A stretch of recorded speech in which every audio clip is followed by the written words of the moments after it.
Alright, so I want to talk about some real shit. I have my son in the car with me. My oldest son is 14 years old. And he's at the perfect age where if you're a black male, you need to have this talk with your father. The shit they don't talk about on TV, these motherfuckers. I don't curse in front of my son every day. But you motherfuckers, y'all talk about race and racism all the time, but y'all don't talk about the real shit. The reason that Emmett Till was really hung from that tree. The reason that George Floyd, he was choked out like that.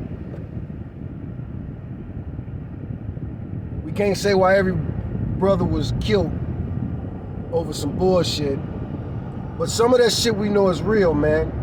Sexual intimidation, sexual fear, this bullshit ass stereotype that everybody loves to black up, the big black dick. No, it's an embarrassing conversation, but it's real shit. Don't waste your time, don't waste your energy worrying why motherfuckers are staring at you, or why motherfuckers have a weird reaction to you, or whatever. People talking about you behind your back. People real life trying to knock you out. People hating on you going to a bar. You got stupid bitches. I'm a conservative dude. I'm not 100% Republican because the Republican Party has gotten dumb as shit. I'm like a Lincoln Republican. The good old days, the grand old party. When the Republican Party came together as a conspiracy to end slavery. That's what the shit was actually built on. Don't know what it's about today, but Republicanism is necessary. Because you don't want people to be democratic. You don't want just what's popular, what popular opinion wants. This shit is already sliding into degeneracy, and it's going to go further. If you just have that liberal attitude, and liberal attitude says just go with the flow. And you do need to go with the flow. You do need to mind your own business, but at the same time, you can't be blind to ignorance. You can't be blind to predators. You can't be blind to lazy people. You can't be blind to entitled people. You can't be blind to people who have God complexes. People who think they are God, or people who are mad at God for whatever. They think they could have created this better than him. Everybody has a lot to say about the Bible, but I guarantee you they have not read it. Most people talk about stuff they haven't studied, and they talk about it as if they're experts. A lot of people talk about race, shouldn't be talking about it, because they haven't experienced it. They've experienced a little bit of it. When you move from one environment to another, racism could be an issue. Cultural differences would be much more of an issue, especially if you're talking about a big move. Moving from Detroit to Chicago is not really a big deal. Moving from Chicago to St. Louis, or moving from the Midwest to the Midwest, it's not going to be a big deal. Now, depending on the class of people you move around, it might be a really big deal. But most people don't know shit about race to talk about race. They don't even know what race they are. They don't even know how to define it or talk about ethnicity. You ask people what their ethnicity is, they usually say some stupid ass shit. And if you swab their mouth and do some research, or if you go to the library and study their genealogy based off of their last name, you'll see that they said a bunch of stupid shit. Something that some old person told them because they didn't really want to tell their sexual history. A lot of shame in a lot of Americans' genealogy. Black, white, poor, rich. I've traveled this country. My stepfather, one of my stepfathers is white. My mother's third husband was a white guy. And he's from a place where it's poor white people. My stepfather, you probably don't remember meeting him, it was so many years ago, but he told me he didn't have his first pair of shoes until he was 8 years old, and I believe him. I have no reason to not believe him. He's a country boy. One of the reasons that marriage didn't work out is because my mom can't live as the type of life that he wants to live ultimately. He wants to live a really simple life. Some of us are minimalist. I can't date a woman that's a hoarder or a woman that is too flashy or wants to show off or wants to like be ahead of the Joneses. I have no problem with those women, but they're not for me. Every moment we spend together will be toxic to each other because we're both trying to mold each other into something that we're not. And finally, this race thing I'm talking about, and one thing I don't want you to fall a victim of because of all this bullshit propaganda on TV. It's made by the same devils that made the shit the way it is now. ABC, NBC, CBS, are these motherfuckers really gonna talk to us about some of the stereotypes out there when they're the ones that have ran and controlled media from the beginning of media? They need to shut the fuck up. But anyway, a lot of people walk around blind. A lot of people walk around pretending to be blind. A lot of people walk around not in touch with reality because they don't want to face reality. And again, it's all kind of thing. Like I say, a lot of people got a problem with God, creation. They think they could have been a better God. And they want to be your God. Don't be a slave for anybody. Everybody will let you hang around them if you'll be their damn slave. And that's what everybody wants. So don't look at race. Understand two things. Understand slave mentality and understand slave master mentality. Don't fuck with anybody with either one. Don't fuck with somebody who has that slave mentality, who don't want to think. Both of them, they don't want to think. But these people with the slave mentality, they act like they're on the plantation. They act like we don't have freedom today. They act like everything about themselves they don't like, it's because of everything but them. Slave mentality. You have freedom. We eat what we want to eat. We wake up when we want to wake up. We do what we want to do. We have 24 hours in a day. Everybody gets the same amount of time. Don't worry. If the days get shorter, they get shorter for everybody. But freedom isn't free. And most people don't want to pay the price of freedom. Most people are bitches, son. They'll complain just to complain. Because they like hearing themselves complain. They like the idea of somebody else feeling their pain with them. They like the idea of crying on somebody's shoulder.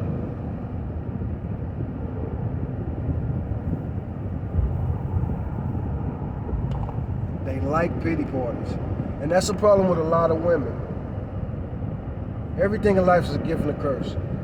I am blessed that I was raised around women. Nothing but women almost. And some killers. But Tupac got that song, Blasphemy, one of my favorites. My family tree consists of drug dealers, thugs, and killers struggling.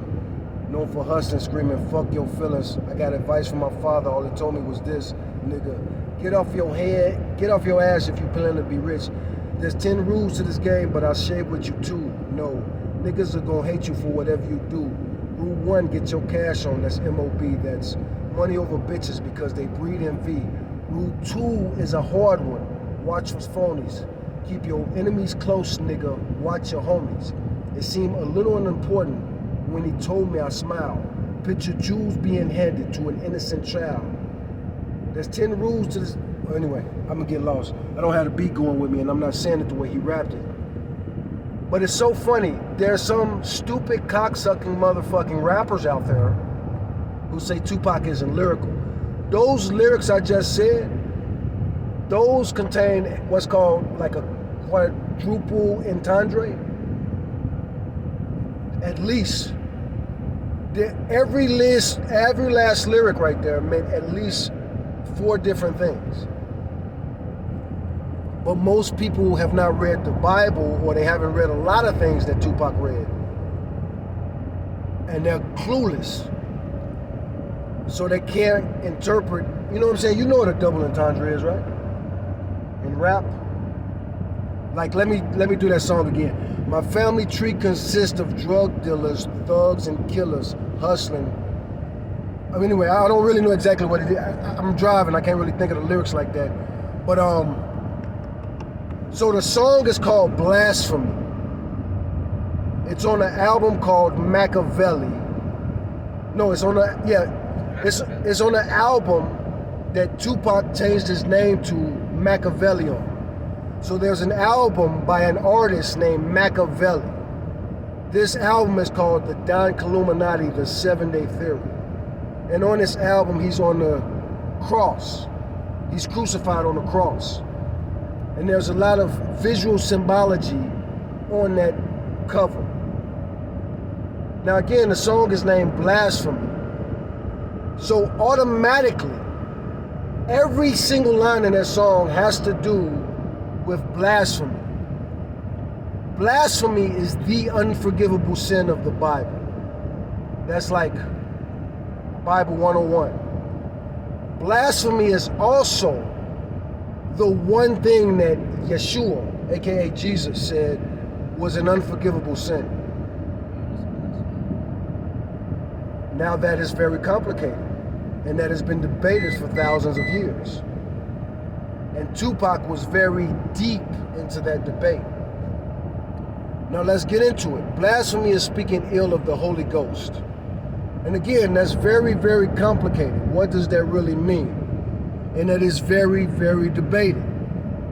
So again, just by that right there, that is, anyway, so Jesus said the one unforgivable sin is blasphemy. But he also was crucified for the crime and the sin of, did you know that? That's correct. But you know what I'm saying? You already know that. That's like common knowledge. All the things I'm saying are like 101. Bible, Christianity 101. But a lot of people who would claim that they were Christians for 20, 30, 40 years would be looking at me like what I'm saying is made up and I'm pulling it out my ass. So who are they, the real blasphemers? To claim and scream and anyway, but that's what the song is about right there. That's what the entire song is about. The entire song is about blasphemy, Christianity, hypocritical Christians, blah, blah, blah. Everything that theological tone has to do with is in that entire song, and it starts from one to the end. The second theme of the song is racism and racial oppression in America. The third theme of the song is the drug war. The fourth theme of the song is thug life. THUGLIFE, the hate you give little infants fucks everyone. And there are more layers in that song. So I've talked to people about this song for many years. That is the most enigmatic rap song I know of. And I've had other people be like, no, check this one out. And I'll be like, go ahead, break it down. How does that enigmatic? And they'll be like, you get it? A double entendre? A triple entendre? So yeah, anybody who says I have Tupac's rap, I should have his poetry book in here. You didn't see that, did you? Damn, I hope I didn't lose his poetry book. It's got to be there somewhere.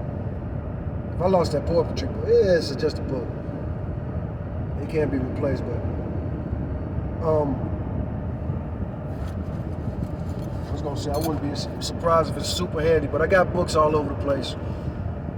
But a lot of people talking all this stuff as if they were scholars are illiterate. You need to shut the fuck up. Like Dave Chappelle said, a lot of people need a strong dose of shut the fuck up. Who the fuck are you to be, you know, and that's the funny thing about liberalism. I was born and raised in Chicago. I was born into the struggle. I said Chicago, I know I said it. But it's Chicago, Chi-Town, the city of broad shoulders. That's what, there's a million nicknames for Chicago. I don't really like Chirac too much. Corny ass shit. Iraq ain't got shit on Chicago. Chicago a little city, that's a whole country. If Chicago and Iraq was to fight each other head up in a one-on-one fight, Chicago would probably kick the shit out of that country's ass, and we just a city. And you can say that about damn near any place on the planet. About 8 million people in that Chicago Metroland area. In a fist fight, we'll probably kick any country's ass. Probably. We're a tough city, man. Don't let the smooth taste fool you. We're also the most respectful city. But we're the most respectful city because we're born and raised in the city where a 14-year-old will shoot you in the face really quick for stepping on the shoe. And don't believe the media. That 14-year-old might be black, Mexican, white, Italian. Believe that media if you want to. White people, them white criminals up there love racist tourists. Hey, you see that black guy over there? Hey, don't trust him. Let me walk you to your hotel room. Yeah. And that shit's been going on since the 50s, 60s, 70s, the 20s. The 1920s. That's when Al Capone was dropping his nuts on the city. People talk about shit like, oh, black people took over the city and Chicago went to hell. Man, tell me a time in history when black people ran it, the Sabo, that's the golden age of Chicago. And it's the golden age right now. Chicago is a nigga city. Harold Washington was the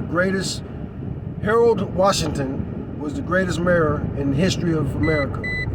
Black dude, Chicago. Not the greatest to ever come out of Chicago, and you know it. In Tupac land, nigga stands for never ignorant, getting goals accomplished. And I really love that because when you think of the word nigga for real, even if you look at the word nigger, the way the one that's supposed to hurt our feelings, what are they really saying there? Did they call you a nigger because you couldn't read? Did they call you a nigger because you couldn't work? Or what? They called you a nigger because you didn't see the world the way they saw it. You don't want to be a slave. You don't think you should be a slave. I don't think I'm beneath you white people. Well, you must be a nigger. You just don't get it. Did you read this Bible that comes out of Africa? That's how illiterate niggas are, man. Them motherfuckers stole a religion and a Bible and a God out of Africa and convinced them it was some European white shit. That's not how I was raised. White Jesus, that's what we used to call him when we was little. We'd be like, this motherfucker got a bitch. They Jesus is white. Hey man, I went to somebody's house, man. They Jesus on the wall was white. I grew up in Chicago on the south side. If you didn't have a picture of black Jesus, somebody was trying to sell you one on the train or the corner. So, anyway, all that to say this. Don't ever let racism motherfucking play you, man. Because people gonna be jealous of you, man. What do you say while we was up in that restaurant? Big boy. That's right. My 14-year-old son will whoop your ass. You better get out my face. He'll whoop your ass on accident just because he lost his temper and oops. My baby boy don't know his own strength yet. He think he do. Look at him. My boy think he's tough now. And he is. He come from a good stock. And we eat good food and we're smart.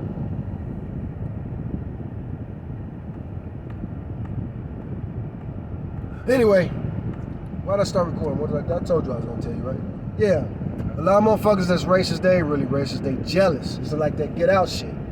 They really wish they could stick their brain in your head, but they looking at you like, don't let people get you out your character. Whatever motherfucking stereotypes in their head, man, let them have their imagination, their fantasy. You are gonna be what you build yourself to be. We're gonna help you build yourself to be that way. The world is yours, man. Don't listen to these stupid motherfuckers talking about how good shit used to be. It's a factory not far from here. They sending rocket ships. I could become who knows, in the next 10 years, I could be a delivery driver driving some shit I could not have to deliver shit and driving this traffic with all these meathead idiots, and I could start delivering shit to the moon. Yeah, nice long trip. Be going for a while. I won't see you motherfuckers for a minute. Yeah, that's a real excuse. My cell phone ain't working for real, man. I ain't got no bars up here. What the fuck would they know? They're not gonna actually look it up and find out. Can you make phone calls? Can you make cell phone calls from the cell phone satellite? I don't know. Anyway, next week when we fight these boys, play some sports, man. Get your revenge on the football field. Get your revenge in the boxing ring. Get your revenge in the boardroom. Life is war, but choose your battles well, man. And don't fucking go choose a gunfight and you got a sword in your hand. Figure out what God made you to do and what God made you for and fit into that role perfectly. Fuck everybody else, man. We worried about Judgment Day, not payday. And that's all I can say to these gay gays.